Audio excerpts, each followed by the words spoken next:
When I see young women, I see the glow. In their impact, how they act, what we do, and what we know, it's a kind of sheen that can't be seen in glass, diamond, or dewdrop, but the light of a wave of girls who refuse to be stopped. We don't need permission to make it our mission to make change, to be ourselves, unapologetically confident, beautifully strange. We are that dawn of a billion beams, the radiant gleam, that stardust of a girl following her dreams. You can't steal this sparkle of mine. It only comes from a woman letting herself shine, it would appear. We are all here, focused, fierce, without fear, each a flame, dazzling and clear. Although some may doubt it, we show them. We write this poem, we dazzle, we delight, we dare, we fight, joyous, all the hustle in the spark. Join us, the wondrous warriors in the dark. Women in the world making change, we hear it and how our hearts hum it. Change, we feel it and how our dreams drum it.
Each of us standing on one another's shoulders. Each of us a summit.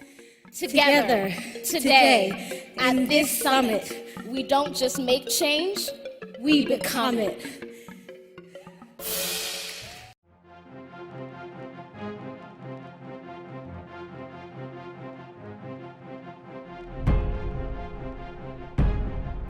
With everything going on in the world, people need to be uplifted.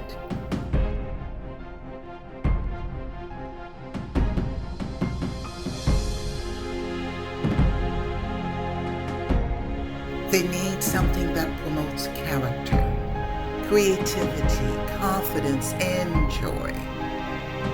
The GRN show is not just an average talk show.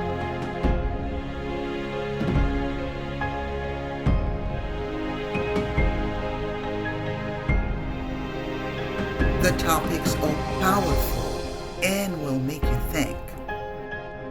Join me on this journey to be informed, to relate, to connect, and to evolve. Good evening and welcome. My name is Gatel Ruiz Nicholas, and I am your host for the GRN show. March is Women's History Month, and we will be using that time to celebrate women and to highlight, showcase the many treasures in our community and individuals who are truly making an impact. And as you know, whether it is at home or at work, women are often the glue. We also possess a number of undervalued leadership traits, yet those same qualities are the ones that make women great leaders throughout our globe. We are great listeners. We are collaborative. We are intentional and purposeful. We are passionate. And we are also very much empathetic. We can put ourselves in other people's shoes, which is one of the reasons we're able to really lead so effectively. So tonight's session, we're going to talk a little bit about, Women History Month, but most importantly, the title of the show is Lead and Soar Through Resiliency. So we have one of our guests this evening, which I'm very excited to have. She is an expert, a women empowerment expert. She's a mentor. She is a wife. She is a mother. And she has more than 25 years experience in information technology, which, by the way, is not a traditional field for women.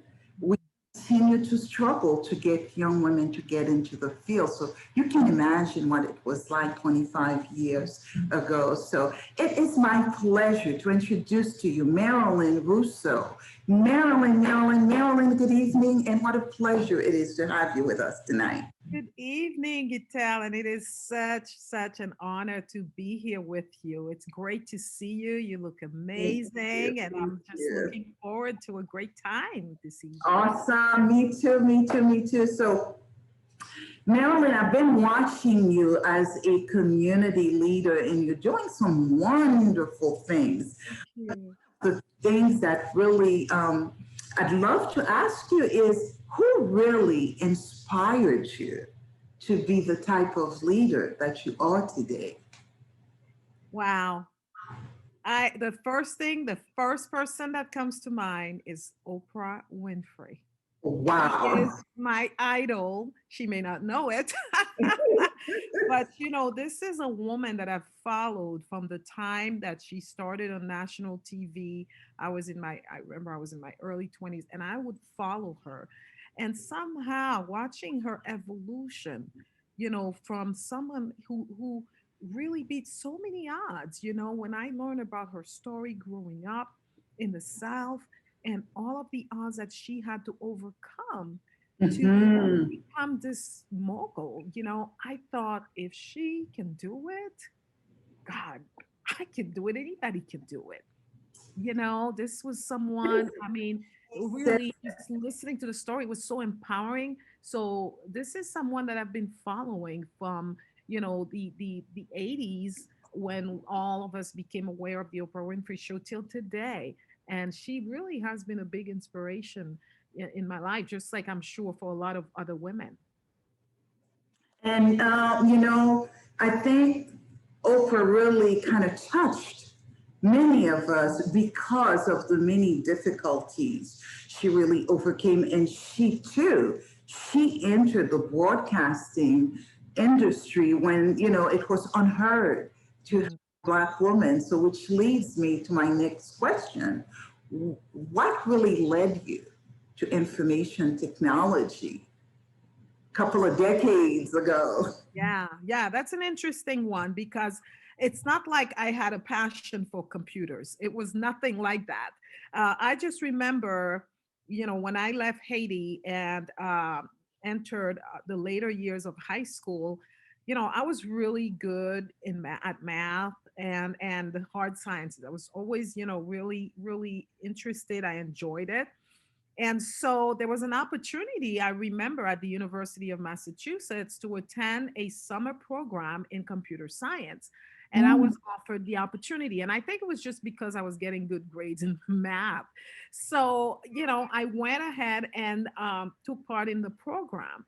And it was very interesting to me that just being able to, write computer code and be able to structure it in a way that you would actually make the machine do certain things. And I thought that was very fascinating. So when the time came for me to go to college, I really didn't know what I wanted to major in. The only thing I was concerned with is I wanted to make sure that I picked a major that within 4 years I could go out and make some money. And that was what our parents expected of us. Well, that was the thing, Our parents says make sure you get good grades, you go to college, and you get a good job. So I wanted to make sure I got a good job, and I remember at the time, other than perhaps majoring in studying medicine or law. There were very few careers that you could go into that would really give you a nice salary within 4 years. But engineering and computers were the things that were happening, and they were recruiting. They couldn't get enough people to enter the field, and the opportunities were great. So I just decided, you know what? I'm going to enter into computer science. I have no idea, but I'll figure it out. But what really helped is the fact that I wasn't afraid. I wasn't afraid of what was going to come. And I remember family members saying, wow, you're going into computer science? This is hard. Why don't you go into nursing or education? The traditional female professions. But, they weren't for me. I knew they weren't for me. So I decided that, I was going to pursue this career. And I thought, I looked at the curriculum and it looked like, it was, I didn't see anything that told me otherwise. So I think it was having the confidence that I could do this is really what allowed me to enter the field, and also the opportunity that I was given to have an introduction into the field and really understand what it was about. And I think there's a creative side of me that got excited about, this particular field, and it turned out to be, a great choice.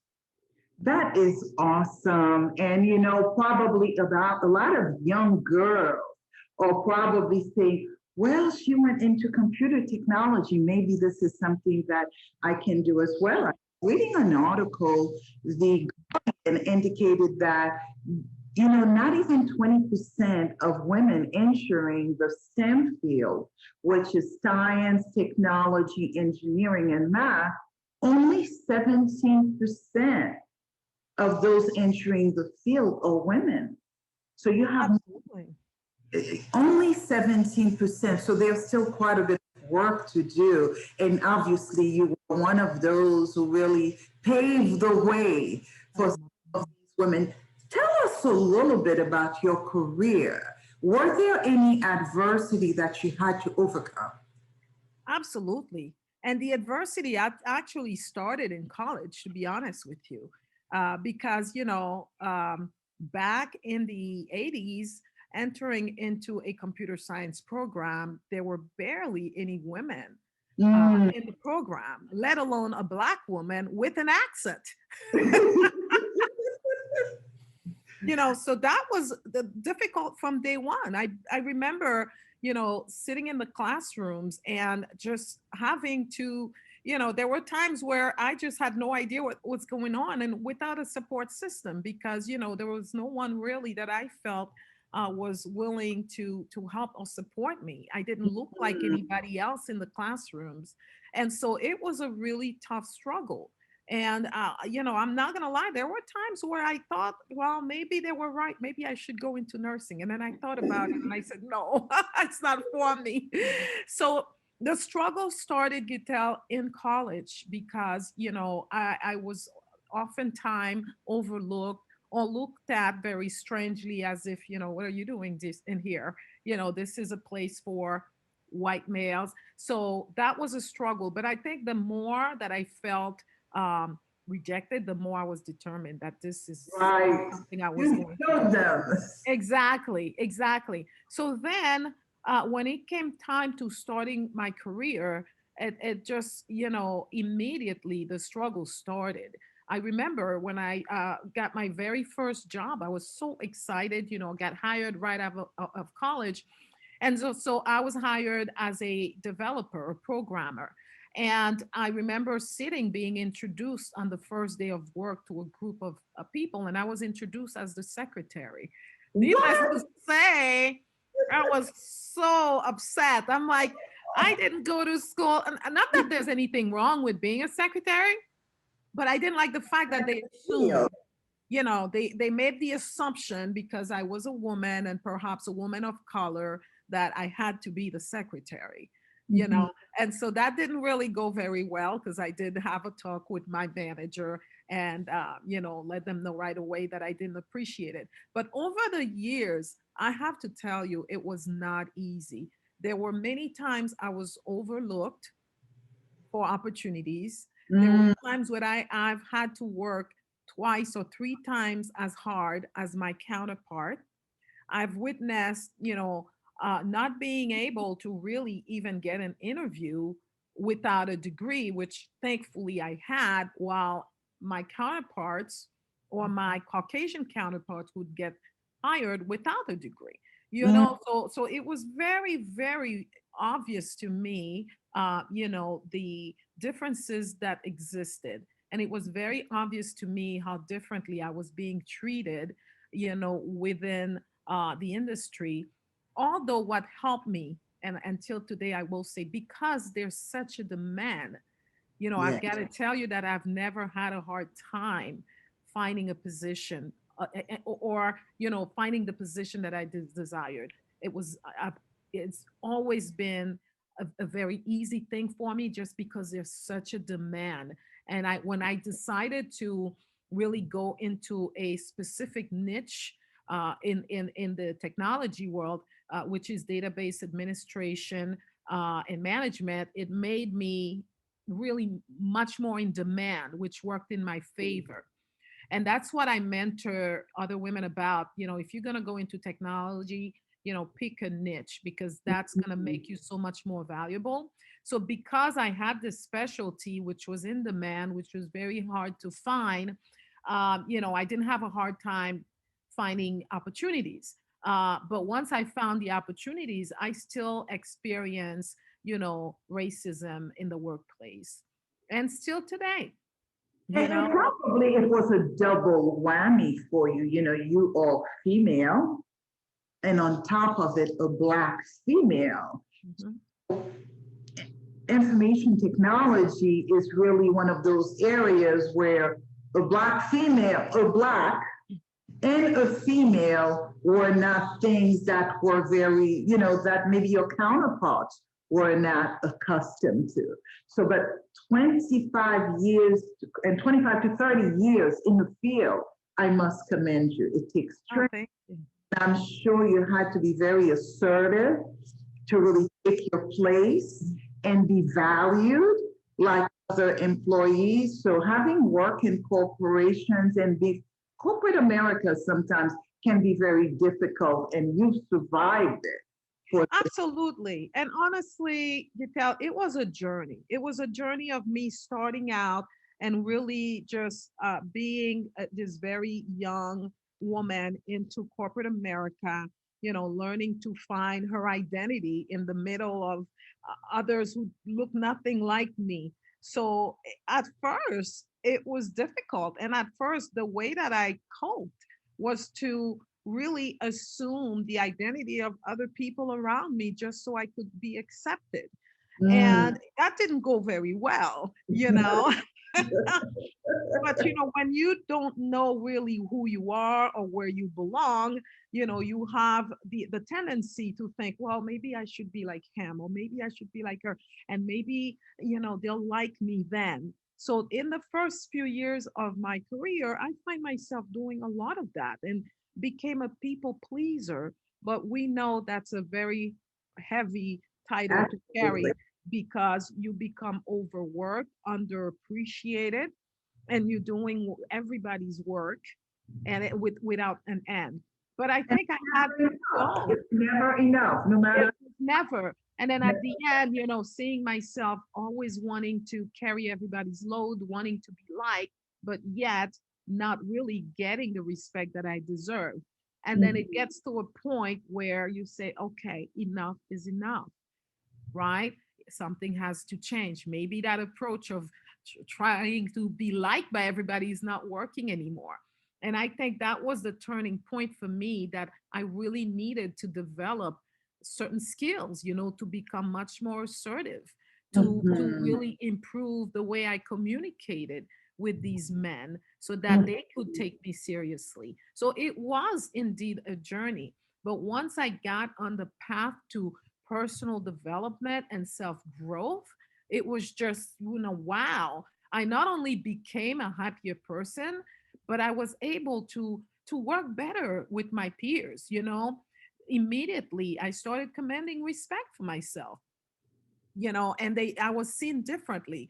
And because of the fact that I learned to really show up differently and to learn to set boundaries, I think this in turn gave me the respect that I needed, so that I was able to move into leadership and be able to be seen as someone who really had the knowledge and really the experience to help companies thrive. And as a result, it's been a great experience, moving from being on the engineering side to moving into the technical and leadership side.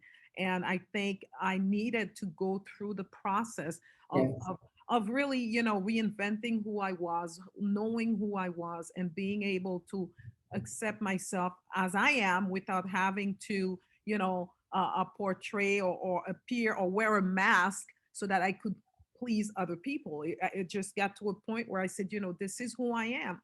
I am this Black woman, but guess what? I've got a whole lot of knowledge and I know what I'm talking about. So if you want to get some work done, let's get down to business. That's it. That's it. And you basically had experienced what many women experience. And I remember even back in the 80s and so forth, in order for us women to be taken seriously, we had to dress a certain way, we had to speak a certain way. And I too, in my journey, had to realize, okay, they're either going to like me or not like me, but I'm going to be who I am. And what surprised, what I'm hearing from you is that once they got to know who you really were, then you got the respect that Right. you deserved. And then obviously moved on to leadership. Let's talk a little bit about other type of adversity. Obviously you moved on to leadership, and one of the stories I remember you telling is that you ran into some personal adversity. Do you Mhm. share that and really see how that was really key in you soaring to really? Absolutely. I'm assuming you're referring to my battle with breast cancer. That Just, is correct. yeah, That just is a few correct. years ago. Yeah, absolutely. This was probably one of the times in my life where I experienced the fastest growth in a very short period of time. And I'm referring to growth in terms of my spirituality, and also as an individual, as a human being. So I was very much into, 20 plus years into my career, when literally out of the blue, I went for a routine annual mammogram and was given a breast cancer diagnosis.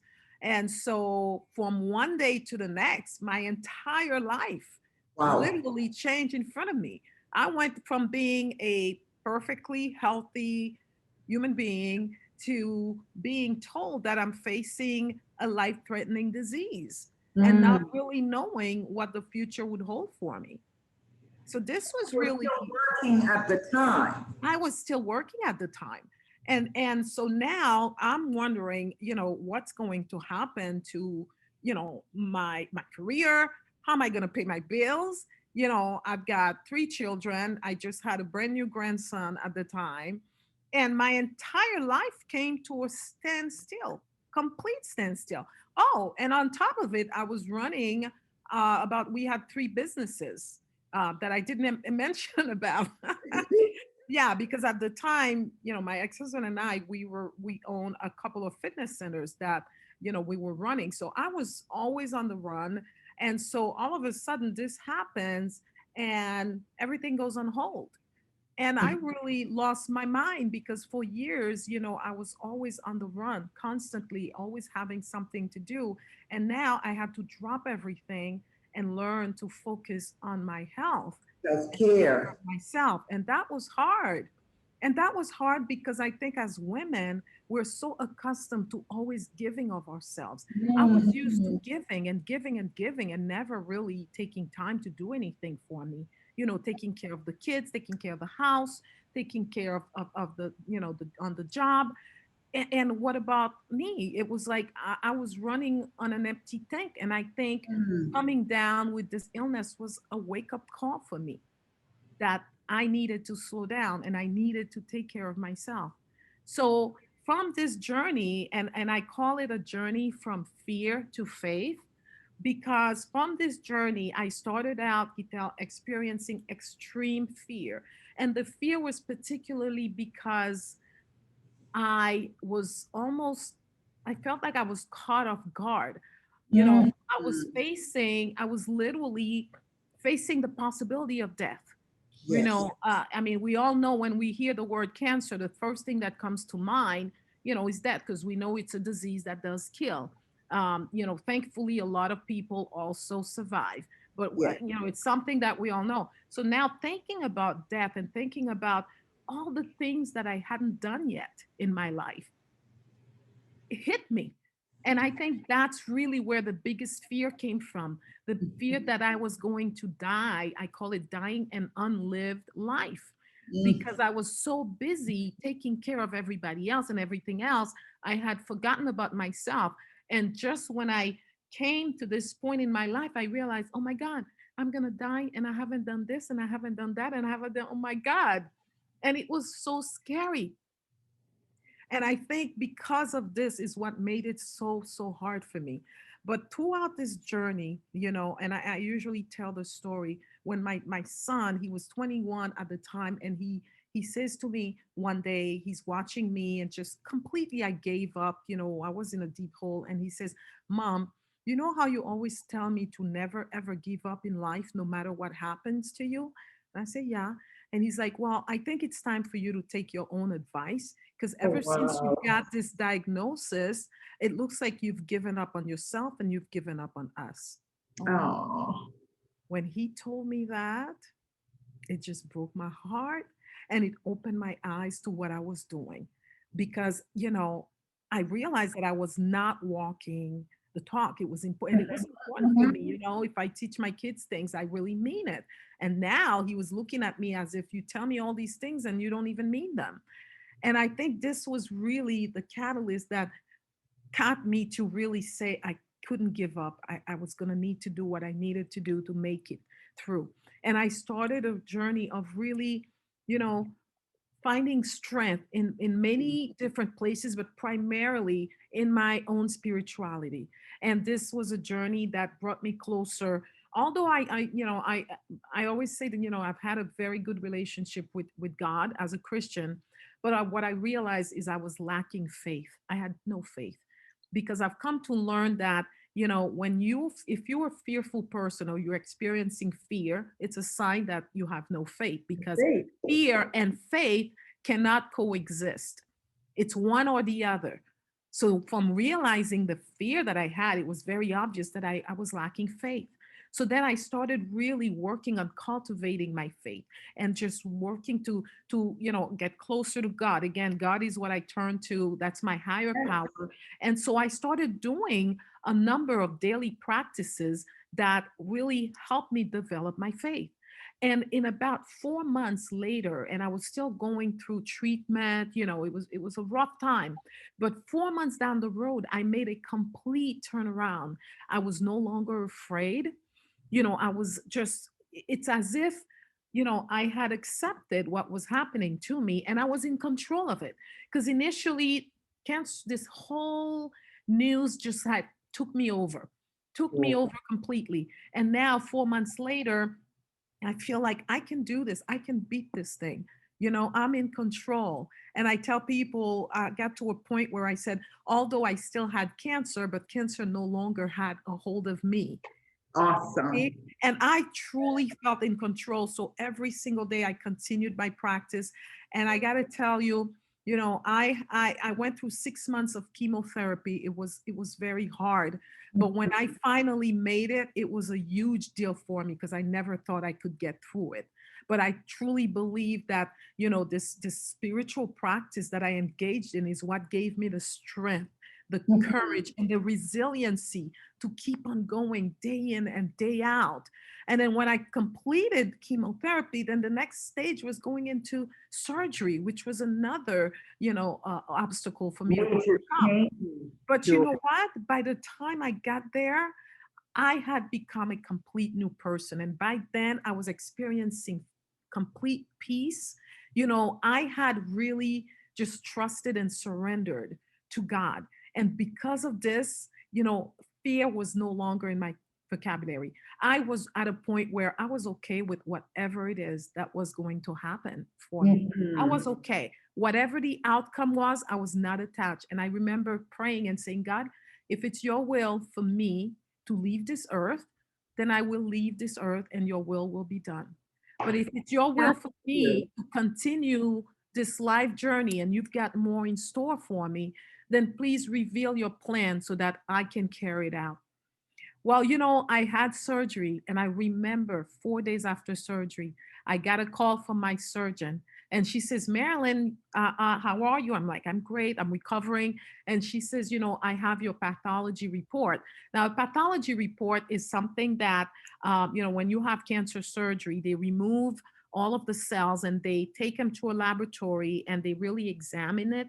And that's how they can tell the degree and the stage of the cancer and whether or not you're going to need additional treatment and whatnot. So the report came out and she says, I thought you might want to know the results. So I said, sure. And she's like, it's actually quite good. As a matter of fact, it couldn't be any better because it showed that there were no cancer cells found in your body. You had a complete response to our treatment and you don't need any more treatment. So go Wow. on and live your life. And I remember that day I hung up the phone. I raised my hands up to the sky and I just like screamed out of my lungs to say, thank you, God. Thank you. And, that day was a huge It turning was point a for me. rebirth for you. It was a It new was a huge because beginning. absolutely I felt it was a day that I was born again, but I also felt on this day that I was given a second chance at life. And I made the decision that I was never going to live the life that I had been living prior to cancer. I said, if God gave me a second chance, I'm going to play the game differently this time.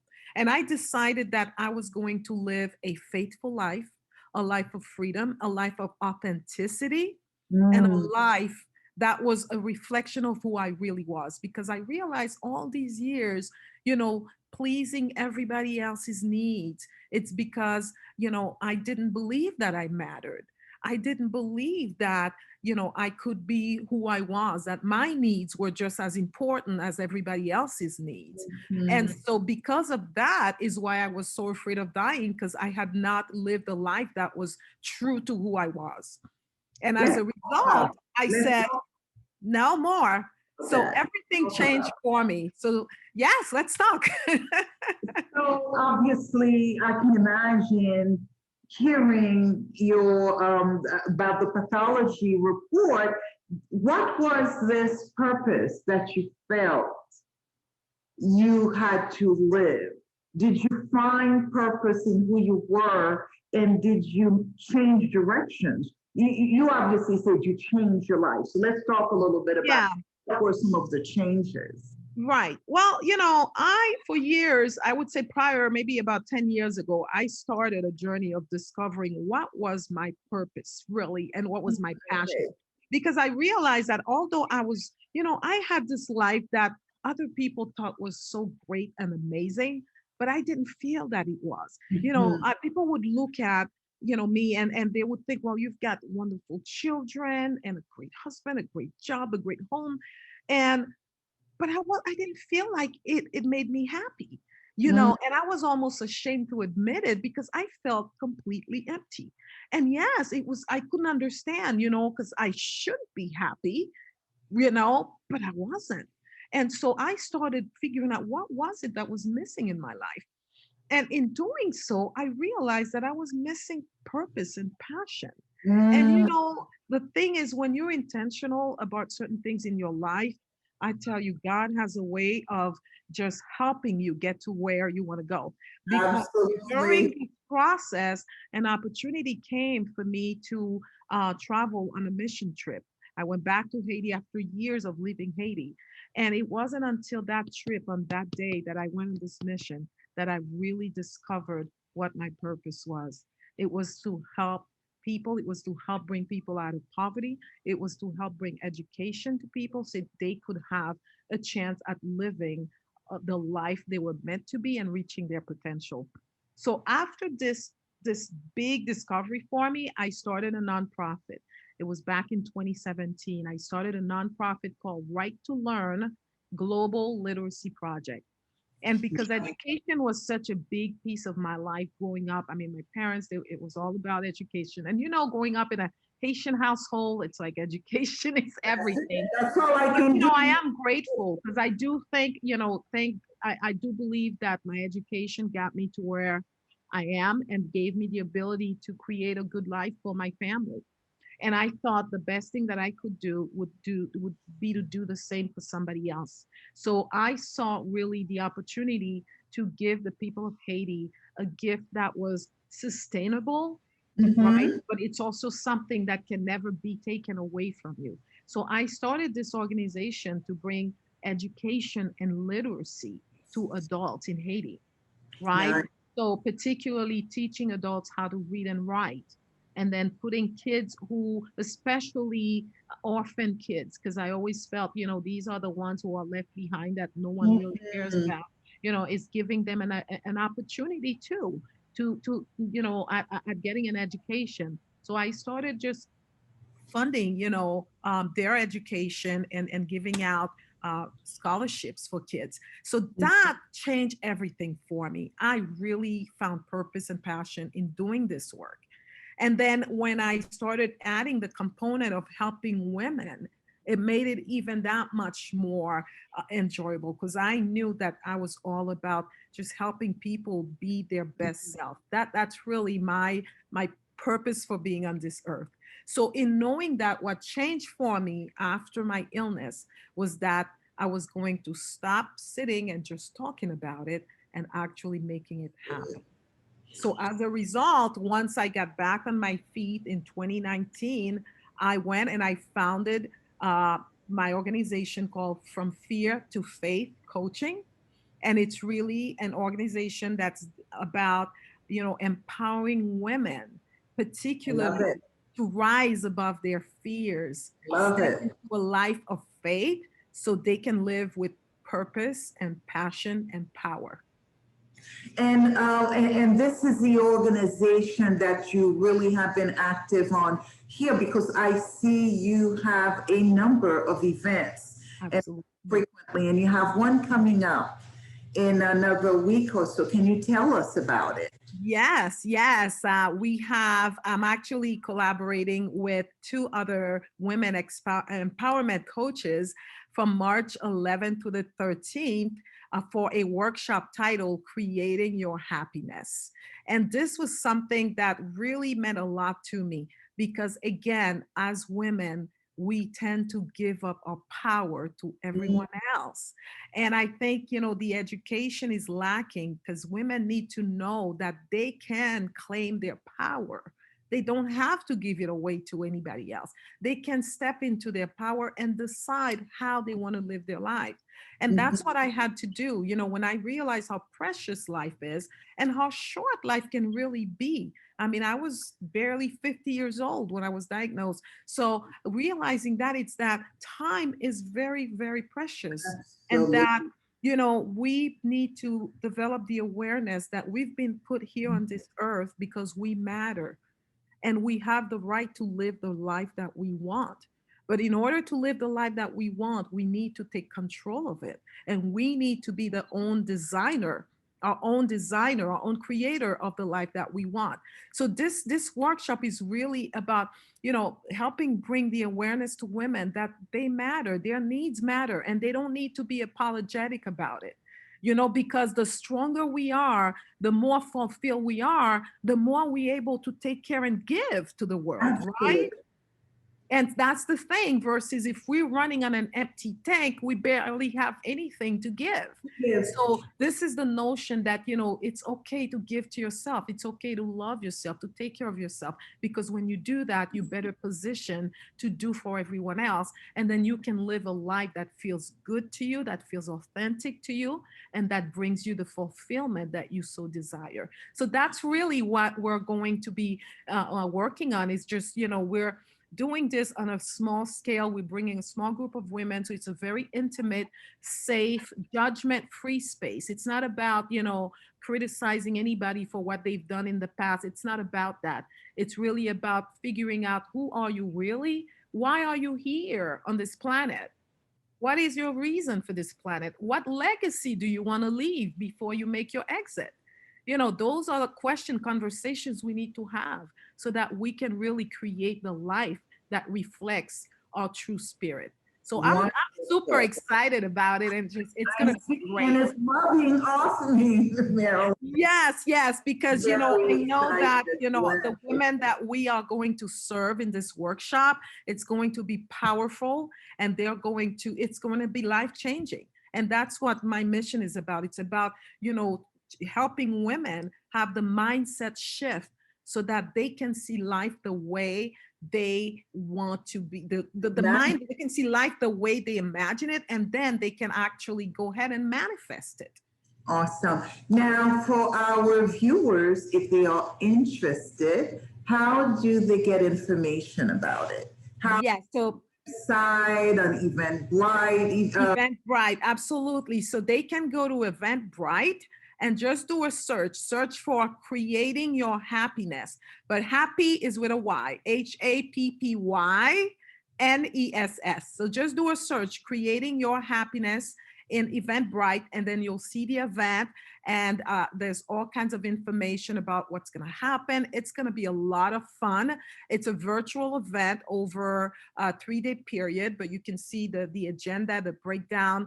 I mean, it's just going to be a transformational event, and I can't stop talking about it. I'm excited, and this is the work that I've always wanted to do, and it was important to me that I create this space, because I realized, with the research that I've done, there's such a need for support for women, not just women in technology, but women all over the world. And Overall, I think I truly believe that we learn from what we've seen. Behaviors obviously are learned, and many women, they basically take care of their families exactly. outside of the home. But my mother's generation, their pride and joy was how well they took care of their families and Right. the focus of their lives. And for us, being in a new world, in a new country, and a different generation as well, we become a little more concerned about self-care, just as you have. And I think it's wonderful that Oh you're yeah, teaching women that self-care and, being accountable for your own happiness and well. absolutely. And self-care is really self-love. It Absolutely. goes back to learning to love ourselves, to really believe that we are deserving as well. I find that a lot of women are suffering silently, because not only that they're overworked and they're stressed, but they don't necessarily have an avenue where they can just let their hair down and just be who they are, because we're Yes. so afraid about society and being criticized, especially in the Haitian community. I mean, we've got to be honest. We haven't been necessarily supportive of our sisters, That and is it's hard. And as women, it's really time that we come together and support each other and uplift each other, because together we can make a world of difference. And that's my belief. It's that, if I can create a safe space for women to come in and be who they are and trust that nobody's going to criticize them, but we're going to support them. We're going to nurture them. We're going to uplift them so that they can be all that they were created to be. And that's really what this movement is all about. Wonderful, wonderful. Well, this sounds like wonderful work. Continue to do and lead in the community as you are. I am so thankful that you were able to come in and really share your story. It was quite inspiring for me, Marilyn. Thank you so much for being with us. And if you have any information you want for us to put at the end of the program so that people can either find a phone number and or a website to really get into it. Obviously, this program runs a week before your event, so timing is wonderful. So we'll be happy to promote that.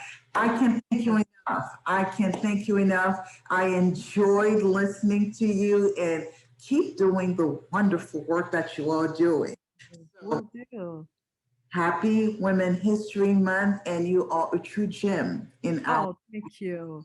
Thank you, Gital. And it was such, again, an honor to be here with you and have the opportunity to, talk about my life story. And hopefully, my story has empowered, or at least in a way, has, helped somebody else that may be listening. Sure.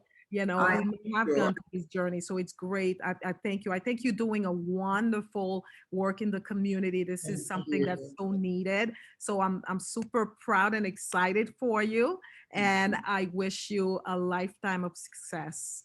Well, we'll be working together, I'm sure, one way or another. Absolutely. So, yes, Absolutely. yes.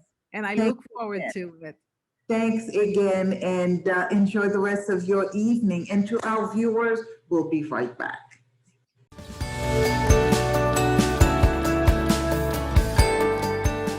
Sometimes women have a problem. The things that are most fearful to women would be finding a breast mass or having irregular bleeding, particularly if they're postmenopausal.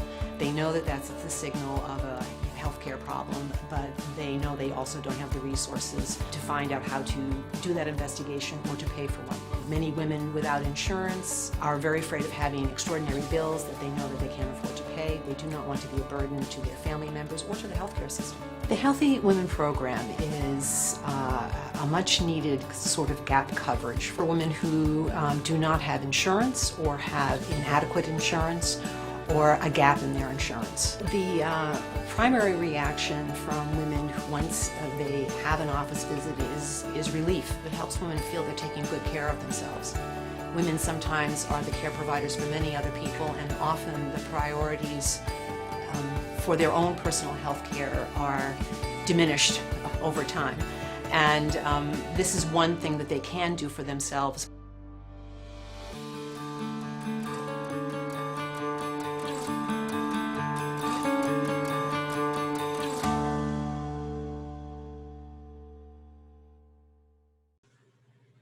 Good evening, Dorothy. How are you today?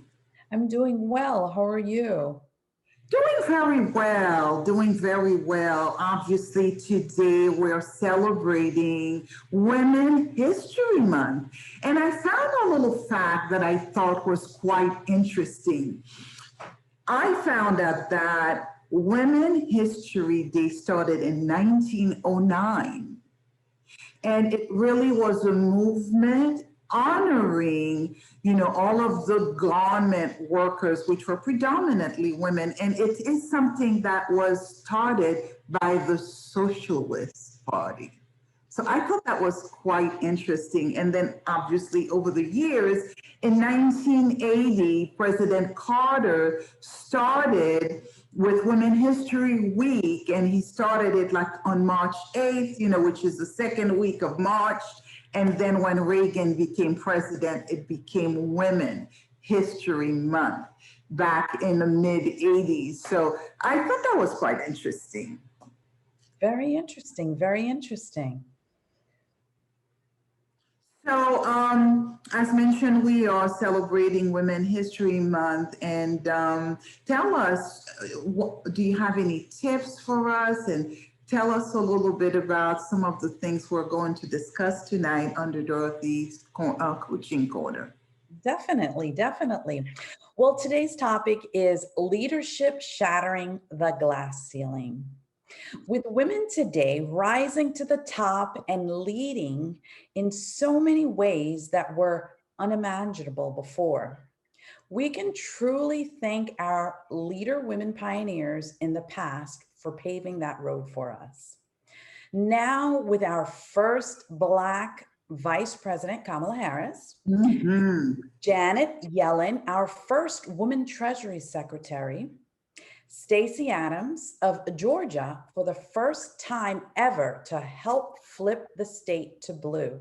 And let's not forget also around the world, Jacinda Ardern, first Prime Minister of New Zealand, and the very powerful Angela Merkel, the European mother of politics. What are their leadership secrets and what has helped them to reach that top level? Many leading women say it's all in their true belief, life balance, and motivating determination. Well, here are some tips that help in developing that strong drive in leading with grace. The first one tip I'd like to share is sharpen your emotional intelligence. For many years and decades, it's always been said that women are known to be and judged emotional. In many cases has made it to be difficult in the past years for many women to advance. Well, today that's gradually changing. Being able to control and balance the 5 key areas of emotional intelligence: self-awareness, self-regulation, motivation, empathy, and also social skills will project your leadership skills with strength. As they say, emotional intelligence is the key to both personal and professional success. Secondly, work against complacency. Trust your judgment and skills, engage with others to improve, and always scale up your knowledge and network. And finally, always support your team. If you are a leader, lift and support your team in any situation. You will demonstrate the strongest traits of a leader and will be remembered. So those are my 3 tips for women in leadership and women working towards leadership.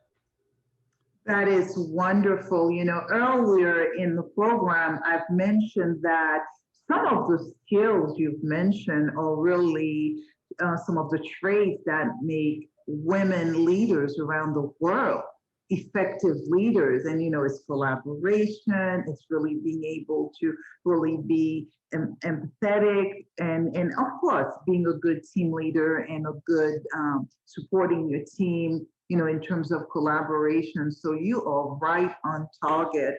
Well, I do want to let you know how much we appreciate you as we celebrate Women History Month, and thank you for touching many lives with your tips and your coaching.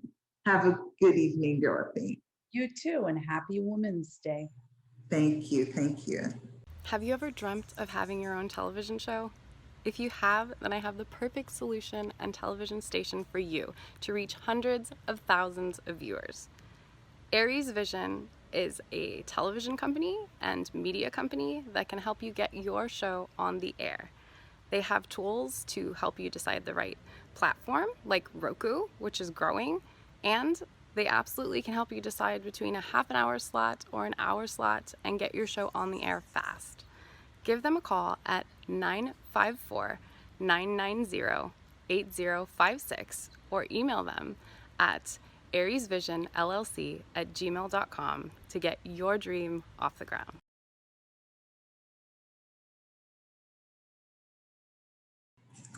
We are back, and tonight's story, I really hope you found it as inspiring as I did. Obviously, Marilyn shared her journey with us, and as Dorothy mentioned, there are just so much to celebrate. We have a brand new vice president who is a female, the very first in the United States. You have leaders like Stacey Abrams, who's really transforming her state in Georgia.